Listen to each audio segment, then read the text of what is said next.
প্রিয় শিক্ষার্থীবৃন্দ, তোমরা সবাই কেমন আছো? ডক্টর খাসিগির সরকারি বালিকা বিদ্যালয়ের অনলাইন ক্লাসরুম থেকে তোমাদেরকে স্বাগত জানাচ্ছি। আমি মোহাম্মদ শহীদুল্লাহ। তো আজকে আমরা গণিত বিষয়ের পরিমিতি নিয়ে আমরা আজকে কাজ করব। তো আমাদের দশম শ্রেণীর সিলেবাসে আমাদের পরিমিতিতে ঘনবস্তু, আমাদের ঘনবস্তু থেকে শুরু হবে। তো এখন আমি ঘনবস্তু নিয়ে কাজ করছি। তোমরা সবাই প্রস্তুত তো? হ্যাঁ, ইনশাআল্লাহ সবাই তোমরা প্রস্তুত থাকবে। এখন আমরা ঘনবস্তু, প্রথমে আমরা ঘনবস্তু নিয়ে কাজ যেহেতু করছি, ঘনবস্তু কি সেটা আমরা আগে জানবো। আমাদের পরিমিতিতে দুই ধরনের টপিক নিয়ে কাজ করা হয়। একটা হচ্ছে সমতলীয় জ্যামিতি, সমতলীয় ক্ষেত্র, আর একটা হচ্ছে ঘনবস্তু। তো সমতলীয় ক্ষেত্র কিরকম? আয়তক্ষেত্র একটা সমতলীয় ক্ষেত্র, আবার ত্রিভুজ একটা সমতলীয় ক্ষেত্র, আবার বৃত্ত একটা সমতলীয় ক্ষেত্র। তার মানে এই ক্ষেত্রগুলো হচ্ছে সমতলীয় ক্ষেত্র, টু ডাইমেনশনাল চিত্র। এই টু ডাইমেনশনাল চিত্রের মধ্যে দৈর্ঘ্য আছে আর প্রস্থ আছে, তাহলে তার ক্ষেত্রফল হচ্ছে এবি, এবং এটা হচ্ছে বর্গ একক। বর্গ একক। বৃত্ত তাই পাই আর স্কয়ার বর্গ একক। ত্রিভুজও আমরা যদি বলি এটা সমবাহু ত্রিভুজ, √3/4 a স্কয়ার বর্গ একক। তাহলে এটা সমতলের বস্তু, সমতলের ছবি আঁকলে, যেমন আমরা চতুর্ভুজের ডেফিনিশনে বলেছি যে তিনটি রেখাংশ দ্বারা আবদ্ধ জ্যামিতিক চিত্রকে বলা হবে চতুর্ভুজ। তো সেজন্য চতুর্ভুজ একটা সমতলীয় জ্যামিতিক চিত্র এবং টু ডাইমেনশনাল চিত্র। এখন এই সমতলীয় জ্যামিতিক চিত্রটাকে যদি আমরা আরেকটা ডাইমেনশন যদি কোনোভাবে বাড়িয়ে দিতে পারি, সাপোজ এটার দৈর্ঘ্য আছে, প্রস্থ আছে। এখন আমি যদি উচ্চতা একটা দিয়ে দিতে পারি এরকম করে, এভাবে যদি আমি একটা উচ্চতা দিয়ে দিই, তাহলে এটা কিরকম হবে দেখো। এটা হচ্ছে, মনে করো আমরা যদি ভূমি বলি, যে ভূমির উপর সে বসে আছে, সেই ভূমি হচ্ছে এটা, এই ভূমি, এই ভূমির উপর সে দাঁড়িয়ে আছে। এই ভূমিটা হচ্ছে দৈর্ঘ্য a, প্রস্থ b, তাহলে তার ক্ষেত্রফল ab। আর যখন আমরা একটা উচ্চতা c দিয়ে দিলাম, তাহলে সেটা ভূমির থেকেও জায়গা দখল করবে, শূন্যস্থান থেকেও জায়গা দখল করবে। দুই জায়গা থেকে সে জায়গা দখল করবে, ভূমির থেকেও জায়গা দখল করবে, শূন্যস্থান থেকেও জায়গা দখল করবে। এটা কিন্তু তার টপ। আচ্ছা, তাহলে এই ভূমির থেকে জায়গা দখল করবে যারা, শূন্যস্থান থেকেও জায়গা দখল করবে, তাদেরকে বলা হবে ঘনবস্তু। কারণ এখানে তিনটা ডাইমেনশন, দৈর্ঘ্য আর প্রস্থ মিললে হলো সমতলীয় ডাইমেনশন, আর একটা ডাইমেনশন সি যখন অ্যাড হবে তখন হয়ে যাবে সমতলীয় ক্ষেত্র। এই সমতলীয় ক্ষেত্রে তোমরা একটা জিনিস লক্ষ্য করো, সে ভূমির থেকেও জায়গা দখল করছে। যেমন আমাদের যে একটা ডাস্টার বা একটা বইটা ভূমির থেকেও জায়গা দখল করবে, যেহেতু তার পুরুত্ব আছে, হাইট আছে, তাইলে সে শূন্যস্থান থেকেও জায়গা দখল করবে, সে একটা ঘনবস্তু। আর এটা যেহেতু আয়তক্ষেত্র দিয়ে তৈরি হয়েছে, এটা একটা আয়তাকার ঘনবস্তু। আর এই তাইলে ঘনবস্তু কাকে বলে, এখন আমরা ডেফিনিশনে আসি। কেমন হবে সে ঘনবস্তুর ডেফিনিশন? ঘনবস্তুর ডেফিনিশন হবে যেই বস্তু ভূমির থেকেও জায়গা দখল করবে, ভূমিতে বসে থাকবে, কিছুটা উঁচু হবে, শূন্যস্থান থেকেও সেই জায়গা দখল করবে, সেটাকে বলা হবে ঘনবস্তু। আর আয়তাকার ঘনবস্তু কাকে বলে? যে ঘনবস্তুর দৈর্ঘ্য, প্রস্থ, উচ্চতা অর্থাৎ তিনটা ডাইমেনশন আছে, তাকে বলা হবে আয়তাকার ঘনবস্তু। এখন আমরা আজকে, যেহেতু আমরা অষ্টম শ্রেণীতে আয়তাকার ঘনবস্তু নিয়ে কাজ করেছি, সেজন্য আমি আয়তাকার ঘনবস্তু নিয়ে আর কাজ করতে চাচ্ছি না। আমরা আজকে সিলিন্ডার বা বেলন নিয়ে আমরা কাজ করব। তো সিলিন্ডার বা বেলনে আমরা এখন কাজ শুরু করব। তাহলে কিভাবে হবে, সিলিন্ডার বা বেলন কিভাবে ফর্ম করবে সেটা আমি আগে একটু বুঝিয়ে দিই। প্রথমে আমরা একটা আয়তক্ষেত্র এগুলো বিবেচনা করি। একটা আয়তক্ষেত্র আর একটু ছোট করে নিই, একটা আয়তক্ষেত্র বিবেচনা করছি। এই আয়তক্ষেত্রটার এটা হলো দৈর্ঘ্য, এটা হচ্ছে প্রস্থ। দৈর্ঘ্যটাকে যদি আমি অক্ষ ধরে একদম ফিক্স করে দিই, এবং এই আয়তক্ষেত্রটাকে, এরকম একটা আয়তক্ষেত্র, এটাকে যদি আমি এই দৈর্ঘ্যের চতুর্পাশে এক পাক ঘুরে এরকম করি, এরকম করে যদি ঘুরিয়ে নিয়ে আসি, তাহলে সেখানে একটা, সে যে জায়গাটা দখল করবে সেই জায়গাটা হবে একটা বেলন বা সিলিন্ডার। তাইলে এরকম আয়তক্ষেত্রকে তার বৃহত্তর বাহুকে অক্ষ ধরে বা একটা বাহুকে অক্ষ ধরে, সেই বাহুর চতুর্দিকে এই জায়গা থেকে আমি যদি এটাকে এ বি সি ডি বলি, আয়তক্ষেত্র বিসিটাকে ফিক্স রেখে ডি বিন্দু ধরে যদি এই ক্ষেত্রটাকে এক পাক ঘুরাই নিয়ে আসি তাহলে একটা ঘনবস্তু তৈরি হবে, ঘনবস্তুটাকে বলা হবে ব্যালন বা সিলিন্ডার। তাহলে ব্যালন বা সিলিন্ডার কিভাবে ফর্ম করে, কিভাবে উৎপন্ন হয়?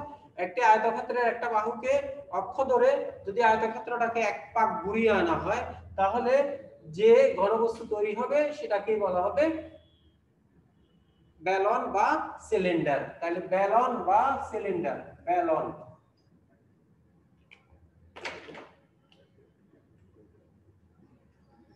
আর এটাকে ইংলিশে বলা হয় সিলিন্ডার।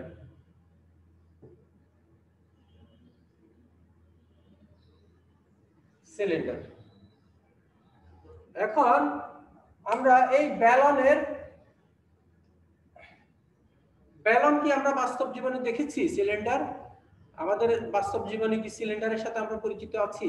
এই যে আমার কলমটা দেখছো, এই কলমটাও কিন্তু একটা সিলিন্ড্রিক্যাল বডি।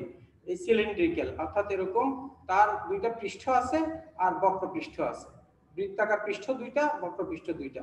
আর এমনি সাধারণত আমরা এরকম যদি চিন্তা করি, আমরা বাড়িতে কি দুধের যে টিন আছে, ডানু বা নিডু, এই টিনগুলোকে আমরা ব্যালন বা সিলিন্ডার হিসেবে যদি কল্পনা করি এরকম করে, তাহলে আমরা সেটা সমগ্রতলের ক্ষেত্রফল আমরা পেয়ে যেতে পারি। দেখো এখানে দুইটা বৃত্ত, এই একটা বৃত্ত, এই একটা বৃত্ত। আর এই বৃত্তটাকে আমরা একটা কাজ করি, এই বৃত্তটাকে আমরা একটা কাজ করি, সেটাকে দুইটা বৃত্ত, ঠিক আছে। আর এই ক্ষেত্রটাকে এই এই এটাকে পটটাকে বা ব্যালনটাকে যদি আমি এই বরাবর যদি কেটে ফেলি, কেটে ফেললে এটা কিরকম হবে? দেখো এটা হবে এরকম একটা আয়তাকার ক্ষেত্র হবে, এরকম একটা আয়তাকার ক্ষেত্র হবে। আরো নিচে যাবে, এটা তো হাইট।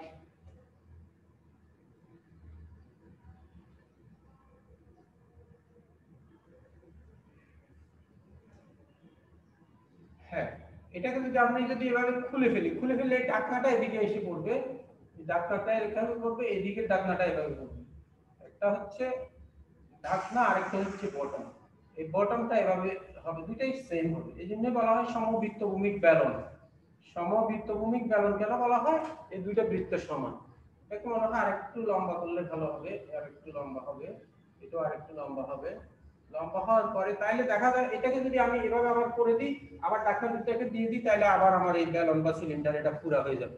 তাহলে আমি এটাকে কেটে এদিকে টেনে রেখে দিলাম তিনটাকে, আর এই ঢাকনাটাকে এদিকে দিলাম, বটমটাকে এদিকে দিলাম। তাহলে এটাও পাই আর স্কয়ার, এটাও পাই আর স্কয়ার, দুইটাই বৃত্ত।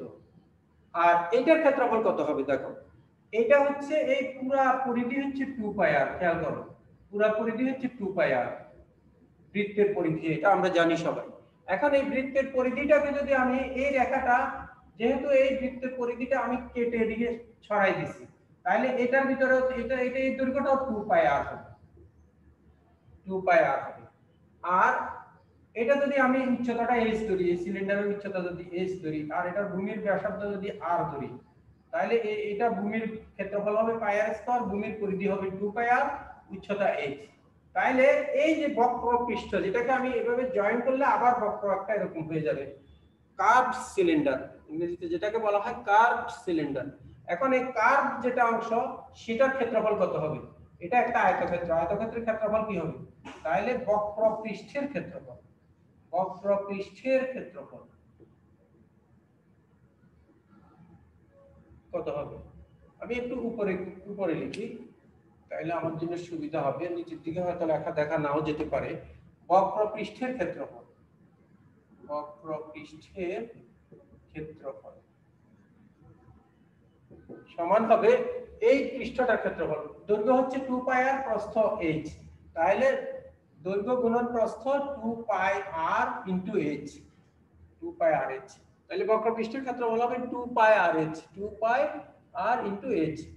আর সমগ্র পৃষ্ঠের ক্ষেত্রফল কত হবে? তাহলে সমগ্র তলের ক্ষেত্রফল, সমগ্র তলের ক্ষেত্রফল হলে বক্র পৃষ্ঠটা তো আছেই, আর দুইটা বৃত্ত আছে, তাহলে 2 পাই আর h প্লাস দুটো বৃত্ত, একটা পাই আর স্কয়ার, একটা পাই আর স্কয়ার, তাহলে 2 পাই আর স্কয়ার। অ্যাড করলে আমি যদি 2 পাই আর যদি কমন নেই, তাহলে কি দাঁড়াবে? 2 পাই আর কমন নিলে r প্লাস h, তাহলে এটা হচ্ছে বক্রপৃষ্ঠের ক্ষেত্রফল আর এটা হচ্ছে সমগ্র পৃষ্ঠতলের ক্ষেত্রফল। আর যে কোনো ঘনবস্তুর আয়তন যদি বলা হয় আয়তন কত, তখন আমরা বা এর ভলিউম কি হবে, ভলিউম হবে তার ভূমির ক্ষেত্রফল ইনটু উচ্চতায়। তাহলে ভূমির ক্ষেত্রফল কত বলো? ভূমির ক্ষেত্রফল হচ্ছে পাই আর স্কয়ার। তো পাই আর স্কয়ার হচ্ছে 2 ডাইমেনশন, এই যে বর্গ একক, তার সাথে যখন আমরা হাইট গুণ করে দেব তাহলে পাই আর স্কয়ার এইচ। ভূমির ক্ষেত্রফল ইনটু উচ্চতা হলে আয়তন, তিনটা ডাইমেনশন। আমি আগে বলছি যে আমি আয়তাকার ঘনবস্তু দিয়ে যখন বুঝিয়েছিলাম তোমাদেরকে, সেক্ষেত্রে বলেছিলাম যে ভূমির ক্ষেত্রফল হলো এবি, উচ্চতা হলো সি। তাহলে আয়তাকার ঘনবস্তুর আয়তন ভূমির ক্ষেত্রফল ইনটু উচ্চতা। এখানেও সিলিন্ডার বা বেলনেরও ক্ষেত্রফল আয়তন হবে ভূমির ক্ষেত্রফল ইনটু উচ্চতা। ভূমির ক্ষেত্রফল কত? পাই আর স্কয়ার, উচ্চতা হচ্ছে এইচ। তাহলে এটা হলো ঘন একক, যেহেতু তিনটা ডাইমেনশন, ঘন একক। আর এগুলো হচ্ছে বর্গ একক, বর্গ একক, বর্গ একক। তাহলে আমরা এখন পর্যন্ত আমরা যতটুকু পড়েছি, আমরা যদি একটু রিভিশন করে নিই তাহলে একটু ভালো হবে। তো প্রথমে আমি বলেছিলাম যে 2 ডাইমেনশনাল বস্তু কোনগুলো। সমতলের কোন বস্তুকে বলা হয় 2 ডাইমেনশনাল বস্তু, যেমন সমতলীয় জ্যামিতিক চিত্র, যেমন যার দৈর্ঘ্য আছে শুধু প্রস্থ আছে, শুধু ছবি আঁকা যায়, একটা সমতল পৃষ্ঠে ছবি আঁকা যায়, সেটা হলো সমতলীয় বস্তু। আমাদের জ্যামিতি বইও কিন্তু সমতলীয় আর ঘনবস্তু এই দুই ভাগে বিভক্ত, পরিমিতি অংশটা জেনারেল ম্যাথে স্পেশালি। তাহলে 16.1 থেকে 16.4 পর্যন্ত হলো সমতলীয় জ্যামিতির পরিমাপ নিয়ে কথা হয়, কাজ হয়। আর 16.4 এ ঘনবস্তু নিয়ে তিনটা ডাইমেনশন নিয়ে কাজ হয়। তাহলে দুটো ডাইমেনশন যখন হবে সমতলীয় জ্যামিতিক চিত্র, তার সাথে যদি আরেকটা ডাইমেনশন যোগ হয়ে যায় তখন সেটা ঘনবস্তু হবে। তাইলে কোনো একটা বস্তু যদি ভূমির থেকেও জায়গা দখল করে, এই যে যেমন একটা ডাস্টারকে আমি এভাবে যদি বসাই, তাইলে সে ভূমির থেকেও জায়গা দখল করছে, এখন কিন্তু শূন্যস্থান থেকে করছে না, কারণ এটা একটা 2 ডাইমেনশনাল আয়তন। এরপরে আমি যখন এটাকে একটু হাইট দিয়ে দেবো এরকম করে, তখন এই ডাস্টারটা হয়ে যাবে হলো 3 ডাইমেনশনাল বস্তু, দৈর্ঘ্য এ, প্রস্থ বি, উচ্চতা সি, এ। এটা হলো তার ভূমি, এটা হলো 2 ডাইমেনশনাল চিত্র। তার সাথে আবার যখন হাইট অ্যাড হয়ে যাবে তখন 3 ডাইমেনশনাল চিত্র হয়ে যাবে। এটা ডাস্টার মনে করো আমাদের, বা একটা ঘর, একটা ঘর। এই ঘর এরকম, ঘরটা একটা ভূমির থেকে জায়গা দখল করে এবং শূন্যস্থান থেকে জায়গা দখল করে। সেখান থেকে আমরা বলতে পারি যে ঘনবস্তুর ডেফিনিশন হচ্ছে যে বস্তু শূন্যস্থান থেকেও জায়গা দখল করবে এবং ভূমির থেকেও জায়গা দখল করবে, তাকে বলা হবে ঘনবস্তু। তাহলে ঘনবস্তু অনেক ধরনের হতে পারে, আয়তাকার ঘনবস্তু হতে পারে, ঘনক হতে পারে, সিলিন্ডার হতে পারে, কোনক হতে পারে, তারপরে পিরামিড হতে পারে, তারপরে আর কি হতে পারে, প্রিজম হতে পারে। তাইলে এইসব ঘনবস্তু নিয়ে আমরা হায়ার ম্যাথে কাজ করব। আমাদের এই ক্ষেত্রে আমরা ব্যালন বা সিলিন্ডার নিয়ে আজকে আমরা কাজ করব। তো ব্যালন বা সিলিন্ডার কিভাবে ফর্ম করবে সেটা আমি বলেছিলাম যে একটা এরকম যদি একটা আয়তক্ষেত্র থাকে, এই আয়তক্ষেত্রটা যখন একটা বাহুকে অক্ষ ধরা মানে এটাকে ফিক্স রেখে ওইটার চতুর্দিকে এক পাক ঘোরাবে, পুরা ক্ষেত্রটাকে, বাহু না, পুরা ক্ষেত্রটাকে ঘুরালে এরকম হয়ে যাবে, এরকম হয়ে যাবে। এই বাহুটাকে, এই সি বিন্দু, এটা মনে করো ডি বিন্দু, এখান থেকে যদি আমি শুরু করি এ বি সি ডি একটা আয়তন, তাহলে সিবিটাকে বা বিসিটাকে ফিক্স রেখে ডি ধরে যদি এক পাক ঘুরাই, ডি বিন্দুটা এদিকে ঘুরতে ঘুরতে এদিকে এসে আবার এদিকে যায়, আবার এটাও এদিকে যায়, আবার এভাবে আসে, তখন এটা একটা আয়তাকার ঘনবস্তু হয়ে যাবে, সিলিন্ডার হয়ে যাবে। আয়তক্ষেত্রটাকে এক পাক ঘুরালে যে ঘনবস্তু তৈরি হয় সেটাকে বলা হবে আয়তাকার ঘনবস্তু। এই আয়তাকার ঘনবস্তুটাকে আমি যদি সেকশন করি, এটাকে যদি কেটে ফেলি, এটা একটা আমাদের, আমি আগেই বলেছিলাম যে এটা মনে করো একটা দুধের টিন, এই টিনটাকে যদি আমরা যদি এরকম সেকশন করি, কেটে ফেলি, কেটে এটাকে মাটিতে করে দিই, বিছিয়ে দিলাম, তাহলে তার ঢাকনাটা এদিকে হবে, বটমটা এদিকে হবে। ঢাকনা আর বটম দুইটাই একই ধরনের বৃত্ত, একই মাপের, এই জন্য বলা হয় সমবৃত্ত ভূমিক সিলিন্ডার। এখন এই সমান বৃত্ত, পায়ের স্কয়ার, আর এই যে হেলানো বা বক্রতল, যেটা এই বক্রতলের ক্ষেত্রফল কিভাবে বের করবে, এই পরিধি, এই বৃত্তটা পরিধি হলো 2 পাই আর এতটুকু, আর এটা হচ্ছে h। তাহলে 2 পাই আর h হচ্ছে এটা ক্ষেত্রফল, তার মানে বক্রপৃষ্ঠের ক্ষেত্রফল 2 পাই আর h। আর যেমন এটা এটা হচ্ছে বক্রপৃষ্ঠ, এইটা। আর এই দুইটা বৃত্ত দেখতে পাচ্ছ, এই দুইটা বৃত্ত মিলে এই বক্রপৃষ্ঠ মিলে হলো সমগ্র পৃষ্ঠ। তাহলে সমগ্র পৃষ্ঠ হচ্ছে বক্রপৃষ্ঠের ক্ষেত্রফল যোগ দুইটা বৃত্তের ক্ষেত্রফল। তাহলে আসলো কত 2 পাই r * r + h বর্গ একক। আসো এখন আমরা এটার উপরে কিছু অ্যাপ্লিকেশন করি, অ্যাপ্লাই করি, অঙ্ক করব এটার উপরে আমরা।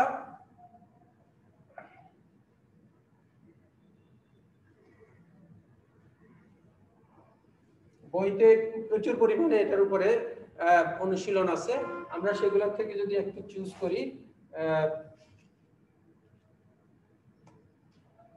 একটি সমবৃত্ত ভূমিক ব্যালনের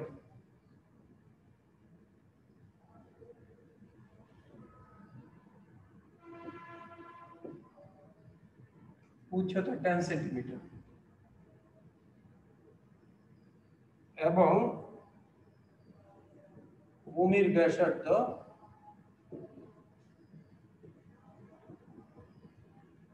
7 সেন্টিমিটার হলে এর আয়তন এবং সমগ্র পৃষ্ঠের ক্ষেত্রফল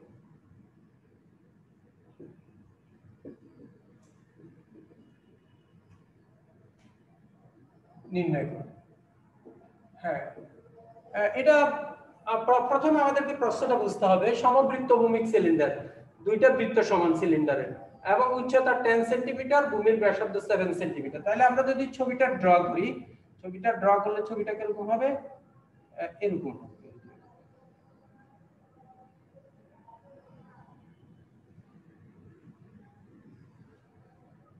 ভূমির ব্যাসার্ধ হচ্ছে r = 7 সেন্টিমিটার আর উচ্চতা h = হচ্ছে 10 সেন্টিমিটার। 10 সেন্টিমিটার। এখন আমরা যদি মনে করি সমবৃত্ত ভূমিক সিলিন্ডারটির উচ্চতা h = 10 সেন্টিমিটার। সমবৃত্ত ভূমিক সিলিন্ডারটির ভূমির ব্যাসার্ধ r = 7 সেন্টিমিটার। সো সমবৃত্ত ভূমিক সিলিন্ডারটির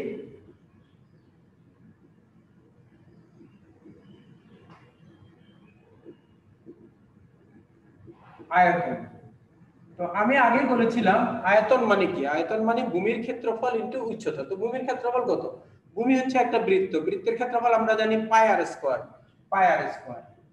আর উচ্চতা হচ্ছে h, পাই r স্কয়ার h। এত ঘন সেন্টিমিটার, ঘন একক লিখলে এখানে পারতাম যেহেতু মান বসাই দিই। তাহলে 3.1416 ইনটু 7 স্কয়ার ইনটু 10।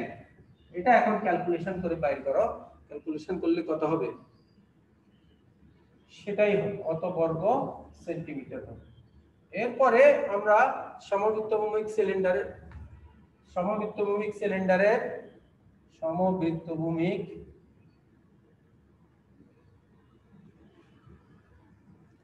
সিলিন্ডারের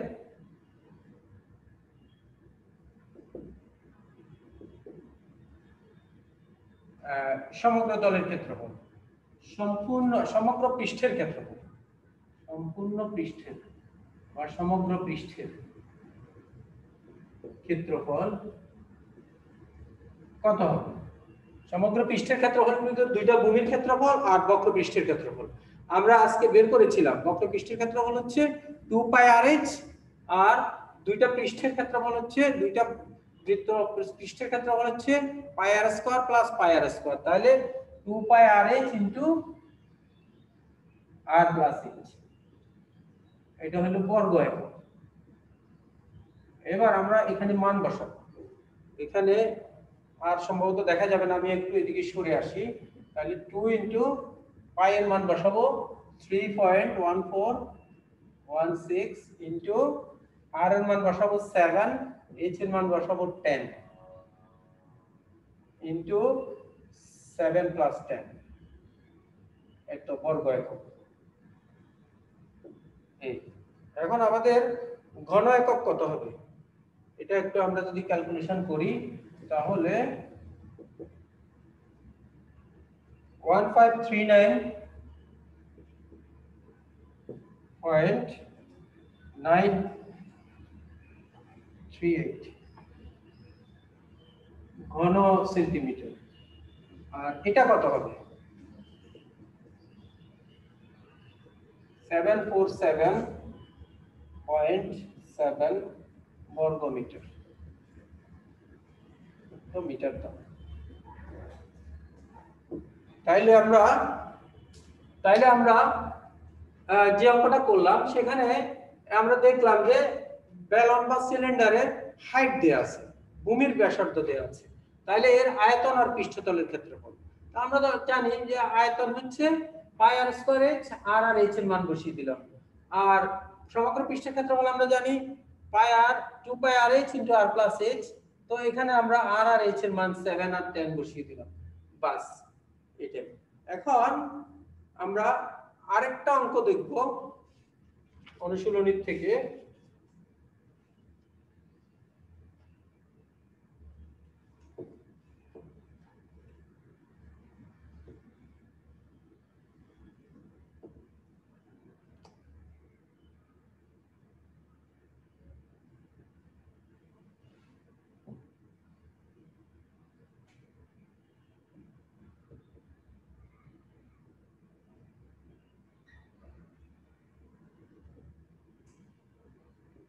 একশো বর্গ সেন্টিমিটার আর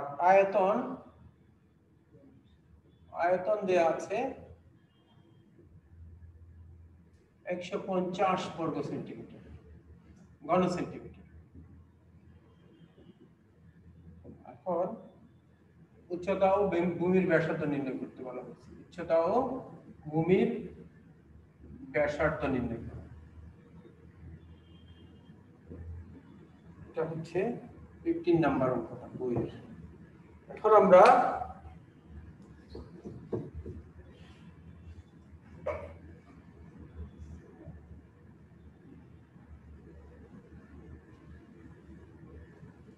এরকম যদি লিখি মনে করি প্রথমে যদি এরকম একটা ছবি নিয়ে এঁকে নিই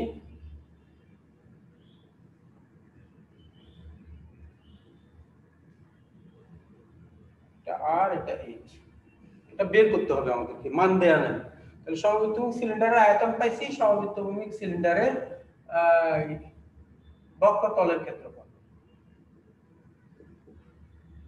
বক্রতলের ক্ষেত্রফল কি আমাদের মনে আছে সবাই বক্রতলের ক্ষেত্রফল কি পেয়েছিলাম ভূমির পরিধি ইনটু উচ্চতা ভূমির পরিধি কত 2 পাই r ইনটু h ভূমির পরিধি ইনটু উচ্চতা 2 পাই r হচ্ছে বৃত্তের পরিধি ইনটু h হলো তাইলে আমরা পেলাম হলো বর্গ সেন্টিমিটার বর্গ একক লিখলে হয় বর্গ একক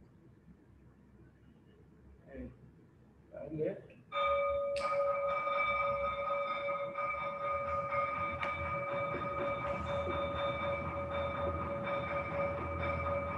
এখন আমরা শর্ত মতে কি শর্ত দেয়া আছে